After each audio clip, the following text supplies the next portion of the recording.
exemple au Chili, le réflexe que j'avais quand j'arrivais au resto, c'était hop, je mettais mon téléphone sur la table. Mais elle me disait mais qu'est-ce que tu fais? Et je dis je dépose mon téléphone. Elle me dit mais faut pas faire ça ici, mais t'es complètement folle, tu veux te faire voler ton truc. Bienvenue sur Partir, le podcast qui vous emmène vivre à l'étranger. En fait, quand tu vis là, il y a vraiment une atmosphère, une vibe. T'entends du reggaeton partout dans la rue. Les gens toujours vraiment bienveillants, en fait. Vraiment hyper gentils, hyper accueillants. Elle a 21 ans, elle est belge et elle décide de traverser l'Atlantique pour le Chili. Dans cet épisode, on retrouve Alison qui nous raconte son Erasmus à Santiago. Elle nous partage ses peurs d'avant le départ, la claque culturelle qu'elle a eue à Santiago, les soirées Erasmus qui partent un peu dans tous les sens, et on compare aussi le Chili avec la Belgique et l'Australie où elle habite actuellement. Bref, c'est un épisode qui sent le dépaysement. Mais avant d'entrer dans le vif du sujet, je veux vraiment vous remercier pour tous ceux qui ont liké, qui se sont abonnés et qui ont partagé les épisodes. Ça fait vivre le podcast, donc merci à tous. Et si vous voulez suivre les coulisses, vous pouvez me retrouver sur Instagram sur Partir Podcast. Bonne écoute. Merci Alison d'être là pour le podcast, pour partager ton histoire. Donc toi, tu es partie pour ta 3e année d'études au Chili, à Santiago. Tu as quitté la Belgique pour partir en Amérique latine et tu es restée du coup 6 mois. Donc tu vas pouvoir nous raconter tout ça. Déjà, pourquoi tu as voulu aller étudier à l'étranger? Alors, étudier à l'étranger, en fait, tout d'abord, j'ai toujours aimé voyager. Avec mes parents, j'ai fait pas mal de voyages, notamment les États-Unis, l'Australie, l'Amérique centrale, on va dire. Donc j'ai toujours aimé ça et j'adore apprendre les langues. C'est vraiment une passion. Donc déjà, quand j'étais en secondaire, j'ai bien appris l'anglais. J'ai fait des formations Cambridge, je sais pas si tu connais. Ouais, ça me parle. D'anglais, voilà. Et puis j'étais partie en Nouvelle-Zélande pour parfaire mon anglais. Et là, je me suis dit, ok, il faut que je teste une nouvelle langue. Pourquoi pas l'espagnol? Donc voilà. Et c'était parti. Voilà. Du coup, tu parlais l'espagnol avant de partir ou pas du tout? Alors, j'avais eu quelques petits cours à HEC, du coup, parce que j'ai fait HEC à Liège, en Belgique. Et donc, du coup, je me débrouillais, genre, hola, ¿qué tal? Me llamo Alison. Ouais. Ça allait pas beaucoup plus loin que ça. Donc, ça a été un petit peu challengeant au début. Et ça a bloqué un petit peu pour pouvoir partir là-bas ou c'était ok? Non, parce que du coup, il fallait avoir au moins, je pense, 14 sur 20 de moyenne en espagnol. Ok. Ce que j'avais, mais c'était un cours très basique. On avait 2 heures par semaine. Donc, j'avais des bons points, mais on n'était pas très long, on n'était pas très avancé dans la matière, on va dire. C'est pas pareil, genre entre les cours et la réalité, Ouais. quand t'es en plein milieu du Chili à parler espagnol, quoi. Clairement. J'imagine. Comment tu prépares ton départ? Alors en réalité, j'ai pas dû faire énormément parce que vu que c'était un échange via HEC, on va dire que pour l'école, etc., c'est l'école qui te dit clairement voilà les documents dont tu as besoin, tout ce que tu dois préparer. Ouais. Donc c'est vrai qu'à ce niveau-là, c'était assez facile. J'avais une bourse qui me permettait de me payer le logement pendant les 6 mois là-bas. Mais par contre, c'est vrai que du coup, j'étais quand même très stressée. J'étais déjà partie du coup en Nouvelle-Zélande en échange, mais là de nouveau c'était un échange où je devais même pas m'occuper de mon logement puisque j'étais dans une famille d'accueil. Là, la partie trouver un logement me stressait un peu. Et c'est au Chili, c'est en Amérique latine. J'avais jamais vraiment fait l'Amérique latine, j'avais déjà fait l'Amérique centrale, mais en hôtel avec mes parents, donc c'était très très différent. Et ça, j'avoue que la partie trouver un appart me stressait quand même pas mal. Comment t'as fait du coup pour trouver ton appart? Alors du coup, ce qu'on m'avait conseillé, c'était quand même d'aller visiter parce qu'en fait, il y avait quand même pas mal de personnes qui s'étaient fait un peu arnaquer, qui avaient pris leur logement avant d'arriver sur place et en fait, c'était limite insalubre. Et en fait, du coup, j'avais pas mal de chance parce qu'en étant en Nouvelle-Zélande 4 ans plus tôt, j'avais rencontré une Chilienne qui venait justement de Santiago. Et donc, en fait, elle m'a accueillie les 3 premières semaines dans son appart, dans un super beau quartier de Santiago qui s'appelle Las Condes. Et donc, ça m'a permis, pendant que j'étais chez elle, de pouvoir aller visiter des apparts. Mais ça a été une vraie galère. En fait, c'était beaucoup plus cher que ce à quoi je m'attendais. Il fallait quand même payer, je pense que je payais l'équivalent de 500 € par mois pour un appartement partagé, mais on s'attend pas trop à ça en Amérique latine. Et du coup, en fait, il y avait un autre Belge de HEC que je connaissais pas plus que ça de base. Et en fait, on a tous les deux un peu galéré à trouver un appart et on a décidé du coup de prendre un appart tous les deux. Ouais. Et finalement, de trouver un petit truc assez sympa dans un quartier qui était soi-disant dangereux. Mais finalement, dans la pratique, c'était pas du tout dangereux. Et c'était très cool. On était vraiment dans le centre. Trop bien. Bon, c'est cool. Ça aide d'avoir déjà quelqu'un sur place pour t'aiguiller un petit peu. Clairement. Et tout. Et du coup, tu parlais côté apparemment dangereux, mais en fait, c'est pas le cas. Tu avais des appréhensions avant de partir un petit peu sur le Chili, peut-être des idées reçues sur c'est dangereux, etc. Alors oui, clairement, surtout qu'il faut quand même se mettre que c'était il y a 9 ans. Donc je pense que maintenant, de plus en plus, il y a de plus en plus de personnes qui partent en voyage, que ce soit en Colombie, au Pérou, etc. Ça devient vraiment des destinations qui deviennent plus touristiques. Mais il y a 9 ans, c'était pas encore tellement le cas. C'est vrai, je trouve que ça commence vraiment, là j'entends de plus en plus de potes qui me disent « Ah, t'as des conseils pour moi, pour la Colombie ?» Alors qu'à l'époque, pas tellement. Et c'est vrai que moi je suis blonde, voilà, c'est un peu... on voit que je suis pas chilienne, on va dire. Et donc c'est vrai que c'était plutôt... Moi personnellement, j'ai jamais vraiment eu peur. Mais c'était plutôt les gens qui disent ouais, t'as pas peur, une fille toute seule en Amérique latine. Des yeux bleus en plus. Voilà. Et même ma pote chilienne, elle me dit non, mais il faut pas que tu vives dans ce quartier-là, c'est hyper dangereux, etc. Franchement, il m'est arrivé une petite histoire un petit peu, voilà. Mais à part ça, je me suis pas sentie plus en insécurité que quand je vais à Paris. Voilà. Au final, c'est vrai que ou à Liège, encore pire. C'est vrai que selon d'où tu viens, en plus, au final, c'est pas si beaucoup plus dangereux que ça. Enfin, c'est pas très français ce que j'ai dit, mais c'est pas beaucoup plus dangereux que là où tu viens. Comme partout, en fait, il faut faire un peu preuve de bon sens. Peut t'arriver quelque chose, peu importe où tu vas. En Australie, j'avoue que c'est vraiment pas particulièrement très safe. Mais voilà, par exemple au Chili, un réflexe que j'avais au début, donc je me suis fait 2 très bonnes amies qui étaient colombiennes. Le réflexe que j'avais quand j'arrivais au resto, c'était hop, je mettais mon téléphone sur la table. Mais elle me disait mais qu'est-ce que tu fais? Et je dis je dépose mon téléphone. Elle me dit mais il faut pas faire ça ici, mais t'es complètement folle, tu veux te faire voler ton truc. Donc voilà, ça c'est des petits réflexes qu'on a en tant qu'Européens par exemple. Faut pas faire ça en Amérique latine quoi. Okay. Mais c'est des petites choses que t'apprends vite en fait. Par exemple des bijoux, ça arrivait quand même souvent qu'il y ait des vols à l'arraché, voilà. J'ai eu un pote au Chili qui était avec son téléphone près d'un arrêt de bus, un vélo est passé, il lui a pris. Mais au final ça arrive pas qu'en Amérique latine quoi. C'est vrai. Ouais, au final tu fais juste un peu plus attention et après ça va, c'est pas non plus extrêmement dangereux. Non. Pas senti. Non. Bon trop bien.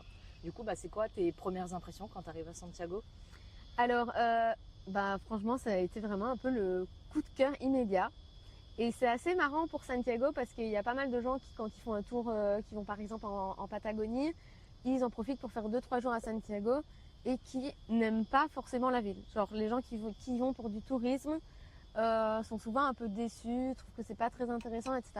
Alors, c'est peut-être pas la plus belle ville que j'ai vue au monde, mais en fait, quand tu vis là, il y a vraiment une atmosphère, une vibe qui moi ça m'a direct pris en fait et c'est une ville avec vraiment beaucoup de très grands édifices et du coup l'appart qu'on a trouvé, on était au 15e étage.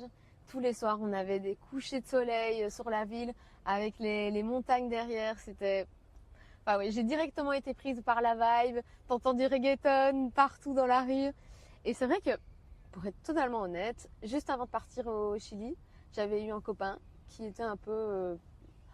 il n'était pas toujours très gentil avec moi. À cette époque-là, j'avais 21 ans, j'avais pas super fort confiance en moi. Et j'avais perdu pas mal de confiance en moi suite à cette relation-là. Et en fait, je suis arrivée au Chili et il n'y a pas de blonde. Et donc, tout le monde me disait « Waouh, t'es trop belle !» et tout. Et franchement, du coup, je me suis directement, fatalement sentie la bienvenue là-bas. Et c'était super agréable. Voilà, un petit boost d'ego. C'est clair, ouais. Ça fait toujours plaisir. Ouais. Et du coup, tu parlais de l'atmosphère. C'est comment du coup? C'est relax, c'est reggaeton, c'est... Voilà, les deux, relax, reggaeton. Les gens toujours vraiment bienveillants en fait. Vraiment hyper gentils, hyper accueillants. Oui, j'ai vraiment adoré et en plus c'est vrai que non seulement j'ai rencontré des Chiliens, mais j'ai aussi rencontré j'étais avec plein d'autres étudiants d'échange fatalement dans l'école et il y avait du coup des Mexicains, des Colombiens, des Allemands, des Français et ce que j'ai trouvé trop chouette parce que par la suite j'ai fait un autre Erasmus à Séville, mais ce que j'ai trouvé trop chouette au Chili c'est qu'on avait tous vraiment cette envie d'apprendre l'espagnol et en fait entre Allemands, même avec les Allemands on se parlait en espagnol quoi, donc très chouette. Ou l'espagnol. Voilà. Ça ressemble à quoi Santiago? Alors, je t'avoue que depuis, j'ai pas mal voyagé, donc j'ai un peu du mal à Ouais, vraiment. resituer. Mais voilà, comme je te dis, c'est vraiment une ville avec des grands édifices. T'as tout un quartier, je pense, si je dis pas de bêtises, ça s'appelle Baquedano, où t'as plein de petits bars, de petites boîtes, etc. Et tous les mercredis, avec les étudiants d'échange, ça s'appelle le Miércoles Po. Miércoles qui veut dire mercredi en espagnol. Et po, c'est une petite expression en fait que les Chiliens mettent dans toutes les phrases. Ils disent po partout, ça veut pas vraiment dire grand-chose. Mais du coup, tous les mercredis, on sortait avec tous les étudiants d'échange, soirée reggaeton et tout, donc c'était vraiment Bonne ambiance du très coup. sympa, ouais. Trop bien. Du coup, ouais, comme tu dis, tu étais avec les autres étudiants en échange, donc tu étais là pour tes cours. Comment ça se passe les cours au Chili?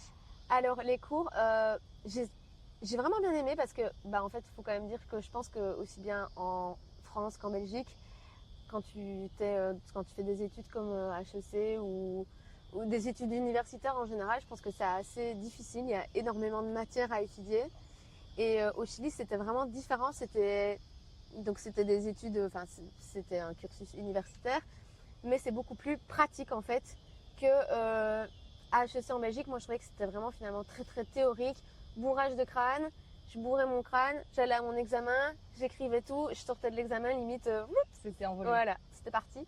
Tandis que au Chili, c'était des cours un peu plus pratiques. J'avais un cours qui s'appelait par exemple Capacidad Emprendedora. Et en fait, on devait questionner un autre élève et lui demander, allez, quel serait ton portefeuille de rêve? Et en fait, on devait vraiment essayer de comprendre les besoins du client, etc. Et donc après, on devait faire presque une petite maquette de son portefeuille et c'était assez marrant parce que on pouvait vraiment voir. Après, on offrait entre guillemets le portefeuille, enfin la maquette, à la personne qui nous avait donné son portefeuille de rêve. Et elle devait essayer de dire si on avait bien compris ses besoins, etc. Alors, je sais pas si ça m'a vraiment appris énormément, mais en tout cas, je m'en souviens alors qu'il y a plein de cours que j'ai eu à HEC en Belgique que j'ai pas forcément retenu, on va dire. Ouais.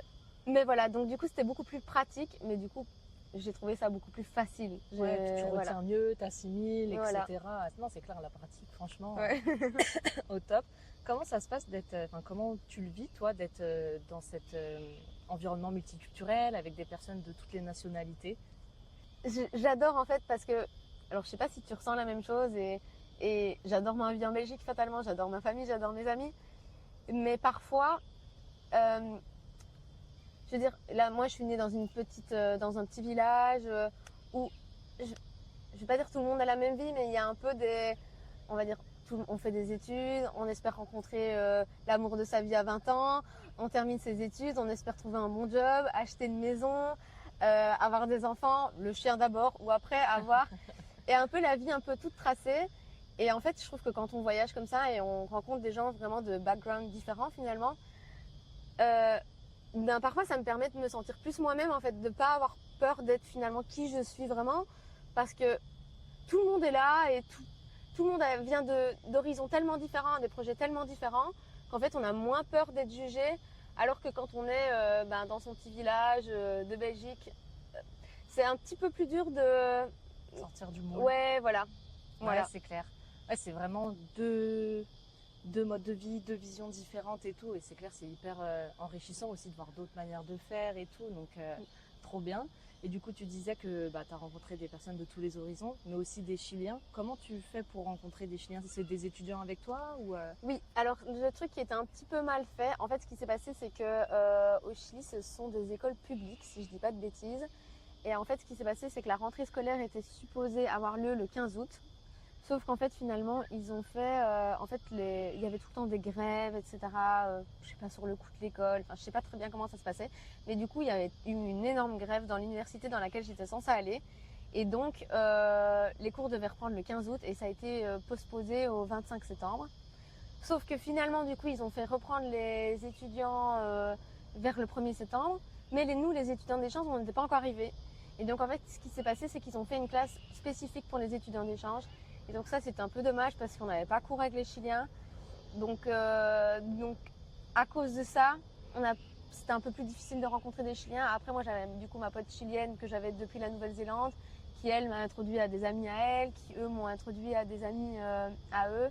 Mais c'est vrai que ça, en général, je trouve que peu importe le pays, que ce soit ici en Australie, en Nouvelle-Zélande ou au Chili, il n'y a rien à faire. On se fait quand même plus souvent amis avec des gens qui sont dans la même situation que nous. Ouais, à savoir ici des backpackers ou des étudiants d'échange. Voilà. Ouais, c'est ça. Tu connectes avec les gens qui sont souvent étrangers et un peu moins les locaux. Il faut vraiment se donner les moyens si tu veux rencontrer des locaux.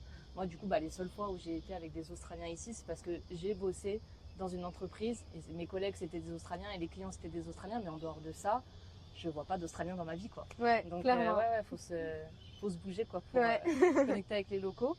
Tu dirais qu'ils sont comment les Chiliens? Comme je dis, il n'y a pas de blond. Mais sinon, très ouvert d'esprit, très caliente.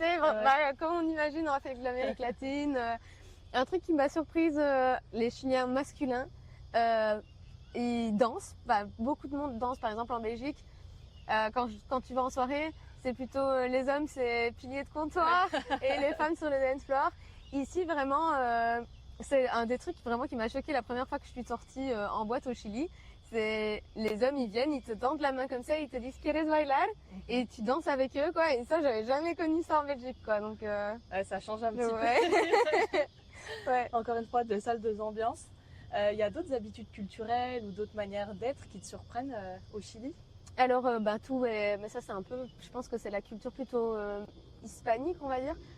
On mange très tard. Donc, et c'est vrai que tu prends rapidement un peu le rythme, quoi. Tu dis, je vais me tromper, je vais parler en belge et pas en français. Le repas du soir se prend plutôt vers 21h. C'est quoi en belge? En Belgique, on dit déjeuner, dîner, souper. Ah, ok. Ouais, c'est décalé. Ouais, donc. Donc, du coup, le repas dîner, du soir, c'est assez tard. Ok. Et t'as pu découvrir des traditions chiliennes Alors évidemment, là par exemple qui me vient directement, quand je suis arrivée, il me dit tu dois goûter le terremoto, qui veut dire tremblement de terre. C'est une boisson en fait où ils mixent des trucs et ça fait un espèce de tremblement de terre dans ton corps. C'était vraiment pas bon, j'ai pas du tout aimé. Mais ouais, donc des petites choses comme ça. Après de nouveau, vu que j'étais pas en famille d'accueil, la cuisine chilienne, etc. Si j'ai quand même eu l'occasion, j'ai passé Noël en fait avec la famille de mon ami. Donc là, mais je sais même plus le nom des repas spécifiques chiliens. Mais du coup, au tremblement de terre, j'ai eu la chance de connaître un tremblement de terre du coup au Chili. Ah, c'est vrai? Ouais, c'est un très très gros tremblement de terre. Donc je suis arrivée le 11 septembre, si je dis pas de bêtises. Et je me rappelle que je dis à mon amie chilienne, je dis j'aimerais trop, parce que Santiago est connu pour connaître énormément de tremblements de terre. Il y en a en réalité tous les jours. Ah ouais? Mais souvent c'est des tellement petits que tu sens pas en fait. Et du coup je dis j'aimerais trop voir ce que ça fait un tremblement de terre. Et donc c'était le 11 septembre. Le 16 septembre, on va à un anniversaire d'une de ses amies dans un building au 24e étage. Il faut savoir que plus t'es haut, plus tu sens le tremblement de terre. Wow. Et là, je lui dis j'aimerais trop, mais elle me dit mais non, t'es complètement folle. Et puis là, on était à l'anniversaire. Et là, il y a les câbles qui commencent à tomber et tout. Moi, je comprends pas. Je me dis qu'est-ce qui se passe? Elle me dit littéralement, genre tu voulais voir un tremblement de terre, en voilà un et tout. Il y a des meufs qui commencent à pleurer, etc. Et moi, j'étais là, mais c'est trop marrant en fait. Pas inquiète quoi. Non. En fait, il faut savoir que du coup, les immeubles sont construits exprès pour pouvoir résister au tremblement de terre. Et ouais, du coup, mais je pense que c'était un de magnitude 8. Donc c'était vraiment un vrai truc. Bon, gros. Ouais, mais en vrai, par contre, ce qui est très chiant, c'est qu'après, tu as les répliques. Et souvent, c'est pendant la nuit, donc vers 3-4 heures du matin. Donc les nuits d'après, en fait, vers 3-4 heures du matin, tu te réveilles tout le temps parce que tu as les répliques qui sont un peu moins grandes que le tremblement de terre. C'est quoi les répliques? C'est des petites secousses qui ont lieu après le tremblement de terre. Okay. Mais ça peut durer des semaines. Là, je pense que ça a duré pendant 3 semaines. Et c'est du coup, les hélicoptères. Les répliques, c'est souvent magnitude 3-4. Mais du coup, tu as les bâtiments qui sont équipés. Et du coup, tu as une alarme qui sonne pour prévenir qu'il y a un tremblement de terre. Donc pendant 2-3 semaines, tu as l'alarme à 3-4 heures du matin tous les soirs. Là, c'était vachement moins marrant. Ouais, c'est fou qu'il y ait ces phénomènes du monde là au Chili comme ça. Trop fou. Et au niveau de la météo, ça donne quoi là-bas? La météo, du coup les saisons sont inversées, comme ici en Australie. Mais c'est très bizarre, c'est un peu... genre par exemple en septembre-octobre, c'est toujours plus ou moins l'hiver. Donc du coup, tu pars le matin et il y a 3-4 degrés, mais par contre vers midi, ça atteint 32 degrés quoi. Ouais. Donc le matin, tu pars avec ton écharpe et pendant la journée, tu enlèves des couches quoi. Mais sinon, ouais, relativement bonne météo, quand même souvent ciel bleu, un peu comme l'Australie finalement. Ouais, bon ça fait plaisir. Ouais. Ça te change peut-être de la Belgique un Ouais, peu, ça change. j'imagine. Et tu as pu découvrir le pays, le Chili? Alors oui, un peu. Après à ce moment-là, j'étais étudiante. Je t'avoue qu'en fait, il n'y avait que 2 places pour partir en Erasmus au Chili. Et donc en fait, normalement, les Erasmus se font plutôt en première année de master, donc la 4e année d'études sur les 5 ans. Et vu qu'il y avait que 2 places pour le Chili, et en fait, plus tu as une bonne moyenne, plus tu as des chances d'être pris. Sauf que l'année d'après, je savais qu'il y avait pas mal d'amis à moi qui avaient envie d'y aller aussi, qui avaient parfois de meilleures moyennes que moi et que j'avais un risque de pas y aller. Donc j'avais demandé à mes parents, est-ce que vous êtes d'accord que je postule pour un Erasmus là en 3e, en pensant vraiment en fait que j'allais pas être prise en fait, parce que je pensais qu'il y allait avoir plein de personnes qui allaient postuler. Et en réalité, bah non. Donc j'ai été prise. Et donc du coup, j'étais pas vraiment préparée, j'avais pas forcément beaucoup d'argent de côté. Donc j'ai pas su faire la Patagonie. Ça c'est sur ma to-do list, il faut que je le fasse plus tard. Mais du coup, j'ai fait le nord du Chili, le désert d'Atacama. Je sais pas si ça te dit quelque chose. C'est genre magnifique, c'est vraiment très très beau. Et là, on avait fait tout un trip, plus ou moins d'une semaine, avec le désert d'Atacama et un petit tour en Bolivie. Le Salar de Uyuni, ça dit peut-être quelque chose. C'est un désert de sel comme ça, où les gens font souvent des photos assez marrantes. Donc on avait fait ça et c'était vraiment très très cool. Et sinon, il y a une autre petite ville pas loin de Santiago qui s'appelle Valparaíso, avec plein de graffitis, etc. C'est très très coloré, c'est trop trop chouette. Donc j'ai eu aussi l'occasion d'aller là. Ok. Donc ouais, 2-3 petits voyages comme Trop ça. bien. Mais, C'est quoi le voyage que tu as préféré dans ce que tu as fait? franchement, j'ai tout adoré. Le désert d'Atacama, ça vaut vraiment la peine. Je trouve que c'est pas un truc qu'on voit encore, enfin, où beaucoup de gens vont, mais ça vaut vraiment le coup. Mais voilà, Santiago pour vivre, ça sera la ville de mon cœur. Ah ouais, t'as Ouais. vraiment kiffé? Ouais. Ah. Bon après, on le sait, il y a aussi des hauts et des bas quand on part. À t'entendre, tout s'est super bien passé, mais les difficultés, ça fait aussi partie du périple, quoi. Ouais. C'était quoi pour toi les plus grosses difficultés quand t'es partie? Donc difficulté, comme je t'ai dit tout à l'heure, la recherche de logement, c'était assez compliqué. Et puis en fait c'était l'avant partir au Chili, j'avais vraiment une peur parce que moi je suis une personne en fait assez sociable, mais quand je suis partie en Nouvelle-Zélande à 17 ans, j'avais trouvé que c'était vraiment compliqué de créer du lien en fait avec les personnes.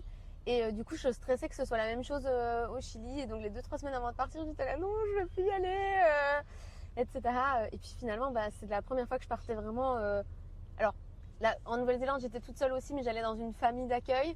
Tandis que là, ici, entre guillemets, il n'y avait personne pour vraiment m'accueillir. Bon, finalement, j'avais mon amie chilienne, mais C'est pas pareil. voilà, c'était un Ouais. peu différent. Donc voilà, tout ça. Et honnêtement, la langue, l'espagnol, ça a quand même été très très compliqué au début. Parce que du coup, je m'étais dit, oh, mais il y a ma pote, elle parle bien anglais, puisque fatalement, elle avait fait un an en Nouvelle-Zélande avec moi. Sauf qu'en fait, elle m'a emmenée en week-end avec ses amis. Et là, en fait, absolument personne ne parlait l'anglais. Donc en Amérique latine, alors je pense que maintenant, de plus en plus, les jeunes, etc., on leur apprend. Mais sinon, il y a quand même toujours beaucoup de personnes qui ne parlent que espagnol. Et donc j'étais à ce week-end et ils faisaient des blagues, etc. Et c'était genre juste trop malaisant pour moi parce que je voyais tout le monde qui rigolait. Je me suis dit, ok, il faut que je rigole. Mais voilà, donc quand tu comprends pas, c'est très frustrant en fait de ne pas arriver à te faire comprendre et toi de ne pas comprendre les autres. Donc voilà. Après, ça a rapidement été parce que j'ai rencontré du coup deux Colombiennes qui elles m'ont vraiment pris le temps de m'apprendre. En fait, je leur ai dit corrigez-moi dès que je fais des erreurs. Et oui, et donc du coup, c'est vrai qu'au début c'était très chiant parce qu'elles me reprenaient à chaque mot. Mais grâce à ça, j'ai rapidement pu évoluer, donc c'était cool. Trop bien. Ouais, au moins tu t'es mis la tête dedans pour Ouais. être sûr d'apprendre. T'as mis combien de temps à peu près avant d'être à l'aise avec l'espagnol? Franchement, ça a été très très vite parce qu'en fait, je pense que le plus dur dans l'apprentissage d'une langue, c'est de se lancer. En fait, il faut pas avoir peur de faire des fautes. Au début, tu dis n'importe quoi. Au début, je conjuguais même pas mes verbes, je les plaçais comme ça. Et en fait, à force d'essayer, on te corrige, tu peux discuter avec les gens. Donc en fait, pour moi, être comme ça dans le bain, c'est la meilleure façon d'apprendre une langue. Mais il faut avoir envie et se jeter dans l'eau, comme on dit. C'est ça. Mais du coup, ouais, ça a été, je pense qu'après 1 mois et demi, 2 mois au Chili, je parlais presque parfaitement espagnol. En tout cas, je savais dire tout ce que je voulais et comprendre presque tout. C'est déjà une bonne étape, quoi. Tant Ouais. que tu peux avoir des conversations et tout, franchement, ça fait du bien. Puis comme tu dis, tu veux te faire des potes, t'intégrer au groupe, etc. Beaucoup plus facile. Et globalement, tu as mis combien de temps avant de te sentir vraiment bien en place, etc. dans ta nouvelle vie là-bas? Je dirais 1 mois parce que donc du coup après 2-3 semaines, je pense que j'ai eu mon appart. Après j'ai commencé vraiment à débloquer mon espagnol après du coup 2 semaines, ce fameux week-end avec des Chiliens où j'avais rien compris. Je me suis dit allez c'est bon là maintenant on y va. Et donc après un gros mois, on va dire que ouais j'étais à l'aise. Je me suis rapidement fait des amis puisque du coup on était avec tous les autres étudiants d'échange. On cherchait tous la même chose, c'est-à-dire découvrir la ville, découvrir le pays, découvrir la culture, faire la fête évidemment. Et donc je me suis rapidement fait des amis, donc je me suis vite sentie chez moi. Ouais, et puis au final, t'as peur de je sais pas si je vais pouvoir me faire des potes. J'ai vite été rassurée. C'était très différent de mon échange en Nouvelle-Zélande à ce niveau-là. J'imagine. Mais c'est ça qui est bien, les Erasmus, je trouve, c'est que tu vas rencontrer plein de gens, t'es avec du monde et tout, donc T'es jamais seule. Ouais, carrément. Et du coup, là, t'es en Australie. Quelle différence tu vois entre vivre au Chili et vivre en Australie? Le coût de la vie. Donc l'Australie, c'est vrai que alors comme je disais tout à l'heure, les logements au Chili sont quand même élevés. Donc il faut savoir que le Chili est l'un des pays les plus chers d'Amérique latine. Mais je veux dire en règle générale, par exemple ici j'ai fait 2 mois au Brésil avant de venir en Australie. J'ai pu tenir sur mes économies hyper facilement. Tandis qu'ici, là, on vient de faire un road trip de 2 mois avec mon copain en van. On loge en van, donc pas d'hôtel. On cuisine, donc un peu moins de restaurants, même si on craque un peu dans les villes. Mais oui, là, on a dépensé presque 6-7 000 € chacun. Alors qu'en Amérique latine, avec ce budget-là, tu peux tenir le trip, voire le quadruple du temps. Donc ça, c'est le coût de la vie. Mais les gens, surtout, je trouve qu'en Amérique latine, il n'y a rien à faire, mais ils sont vraiment hyper accueillants, plus que partout ailleurs dans le monde selon moi. Et c'est vrai que les Australiens sont très gentils, très bienveillants, ils sont toujours là pour t'aider. Si tu as un problème avec ta voiture, tu es au bord de la route, ils vont s'arrêter pour t'aider. Mais quand il s'agit vraiment de t'inclure dans leur cercle d'amis, dans leur cercle proche, c'est beaucoup plus compliqué. Alors qu'en Amérique latine, en règle générale, je trouve qu'ils t'intègrent très rapidement. Tu fais partie directe de leur famille, quoi. Ouais, là j'avais lu un peu un truc, je sais plus exactement ce que c'était, mais comme quoi la culture en Amérique latine, c'était beaucoup plus dans le groupe, vie en communauté, tout ça. T'as senti ce truc? Oui, vraiment. Ils sont hyper forts dans le partage. Ils ont envie d'en savoir plus sur toi. Et par exemple, quelque chose qui m'a choquée ici quand j'ai été au Brésil. Les gens me remerciaient. Ils disent merci de venir visiter notre pays. Et ça, je sais pas, je trouvais ça super beau. J'étais là, merci de m'accueillir. Donc, des petits trucs qui font la différence. Ouais. Tu sens une grosse différence. Enfin, on a parlé des différences avec l'Australie, mais quelle différence tu as senti avec la Belgique, genre les différences principales?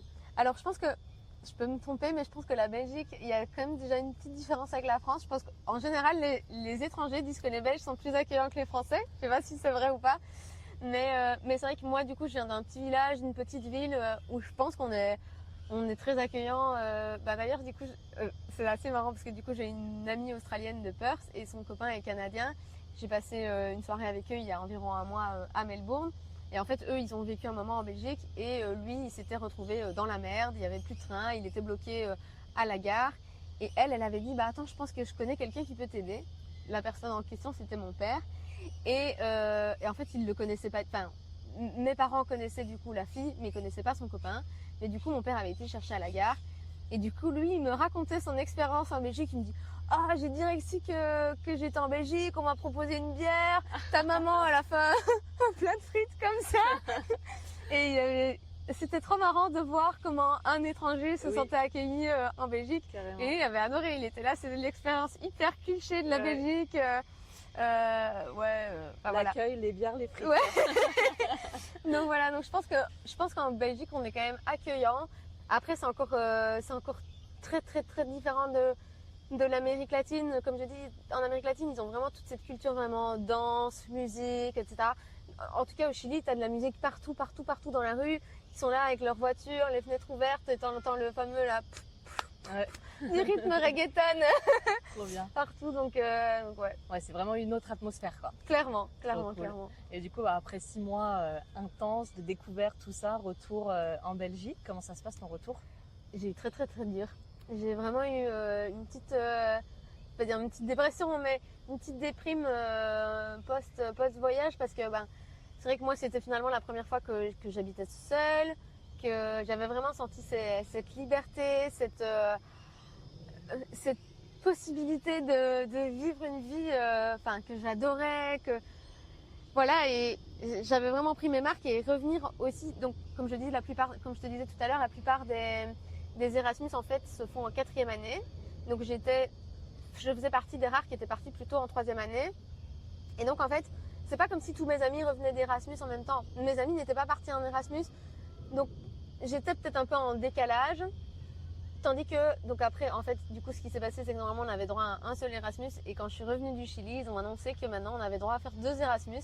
Un en 3e et un en premier master. Donc j'ai eu trop de chance. J'ai pu faire un 2e Erasmus. Et ça, même si Séville, donc mon 2e Erasmus, c'était à Séville, j'ai trop adoré aussi. Mais le retour était moins difficile parce que tous mes amis étaient partis en Erasmus, on revenait tous d'Erasmus, on se partageait nos expériences, on était tous quand même un peu tristes de revenir. Et du coup, on était dans la même étape de vie, ouais. voilà, on va dire. Tandis que le Chili, je me sentais un peu en décalage. Et au début, j'étais pas au courant que j'allais pouvoir repartir. Donc je me disais, oh là là, l'année prochaine, je vais être toute seule ici à HEC, tous mes amis seront en Erasmus, je vais voir leur story Instagram et moi je serai ici à Liège. Et puis voilà, finalement, j'ai eu beaucoup de chance sur ce coup-là. Ouais, c'est bien, à peine rentré, t'as pu repartir, Ouais. quoi. Et du 7 final, mois plus tard, ouais. t'as tellement kiffé Ouais. la culture hispanique que t'es retourné en Voilà. Espagne, quoi. Ouais, exact. Trop bien. C'est quoi ton ressenti sur l'Espagne par rapport au Chili, du coup? Alors, j'ai adoré, mais c'est marrant, c'était 2 échanges très différents. Parce que même si le Chili, on adorait faire la fête, en général, on sortait les mercredis au miércoles po. Parfois, on sortait le vendredi ou le samedi. Mais souvent, les week-ends, on essayait de faire quand même des petits week-ends, comme je te disais, soit à Valparaiso ou autre. Tandis que Séville, c'était clairement branché fête. On sortait littéralement mardi, mercredi, jeudi, vendredi, samedi. Oh, waouh! Donc on sortait le dimanche, souvent on allait juste manger des tapas à Cien Mondaditos, on en avait en Belgique, je sais pas si vous en aviez en France, c'était une franchise, donc ça a fait faillite je pense. Mais du coup on allait manger des tapas et le lundi c'était vraiment la soirée où on faisait rien. Mais sinon tous les soirs on sortait, il y avait des soirées Erasmus, je pense qu'on était plus de 1000 Erasmus, alors qu'au Chili on était peut-être une quarantaine en tout cas dans mon université, d'étudiants d'échange. Entre 40 et 1000, fatalement quand t'es 1000, il y a beaucoup plus d'activités, etc. Carrément. Donc ouais, Séville c'était beaucoup plus branché sorti. Après les deux étaient trop chouettes. Ouais, 2 expériences de ouf. Ouais. Ça t'a apporté quoi, du coup, ton année au Chili? Beaucoup de choses. Déjà, j'ai pu apprendre l'espagnol. Je suis tombée, comme je dis, amoureuse de l'Amérique latine. Donc en réalité, je me suis découvert. Je savais déjà que j'adorais les voyages, mais je me suis découvert vraiment la passion de la culture, du reggaeton, etc. Et c'est vrai que en fait, je suis trop contente en fait de pouvoir parler français, anglais, espagnol, parce que je trouve qu'avec ces 3 langues-là, tu peux parler presque avec tout le monde en fait. C'est vraiment rare que je sache pas du tout communiquer avec une personne et du coup, ça m'a permis de faire beaucoup plus de rencontres. Si par exemple en arrivant à Perth, en Australie, j'étais dans un hostel où il y avait beaucoup de Français et beaucoup d'Argentins, tout le monde était soit team argentin, team français. Mais moi, j'avais des amis dans les 2 teams, donc c'était trop cool. Ah, carrément, Ouais. ça t'ouvre des portes pour plein de trucs. Ouais, voilà. Quel conseil tu donnerais à quelqu'un qui veut partir faire un Erasmus? D'y aller, de profiter un maximum, Ici, ma petite cousine, justement, elle doit choisir si elle part en Erasmus. Elle avait pas envie, j'étais là, mais si, il faut que tu y ailles, il faut que tu y ailles. En fait, il n'y a rien à perdre et il y a rien de mal fait non plus. C'est pas fait pour tout le monde, faut dire la vérité. C'est pas fait pour tout le monde. Il y a des gens qui sont plus casaniers, qui sont très bien chez eux. Et c'est très bien aussi Parfois, honnêtement, j'envie les gens qui Grave. se sentent bien chez eux. Je me dis, ah ben au moins ils sont bien là, ils n'ont pas besoin de dépenser beaucoup d'argent pour voyager. J'ai envie ces personnes-là. Donc c'est pas forcément fait pour tout le monde, mais je pense que ça vaut le coup d'essayer. Et il n'y a jamais rien de mal fait. Genre, du coup, à Séville, je suis partie avec une fille qui est devenue une de mes meilleures amies par la suite. Et en fait, après 3-4 semaines, elle a senti que c'était pas pour elle. Elle s'est arrangée avec HEC, elle a pu retourner. Il n'y a rien eu de mal fait. Elle a pas dû redoubler une année ou quoi que ce soit. Donc en fait, juste essayer. Il n'y a absolument rien à perdre si vous hésitez, si vous avez un peu peur, etc. Au mieux, ce sera une bonne surprise. Au pire, c'est un apprentissage, mais c'est pas un échec si c'est pas fait pour toi, quoi. Grave. Au pire, tu rentres et puis la vie continue. Et voilà, quoi. il Ouais. n'y a pas de mal. Et de toute façon, comme je dis, tu sortiras toujours avec des apprentissages. Je veux dire, même si tu te rends compte que t'aimes pas, bah ça peut te permettre de réaliser qu'en fait, bah t'es hyper heureux chez toi et c'est trop chouette. Carrément. C'est trop cool aussi. Ouais, c'est clair, ça apporte toujours quelque chose, Ouais, peu importe la situation. exact. Et ben merci en tout cas de nous avoir partagé ton parcours et ton histoire. C'est Avec super plaisir. intéressant. Avec Merci. plaisir.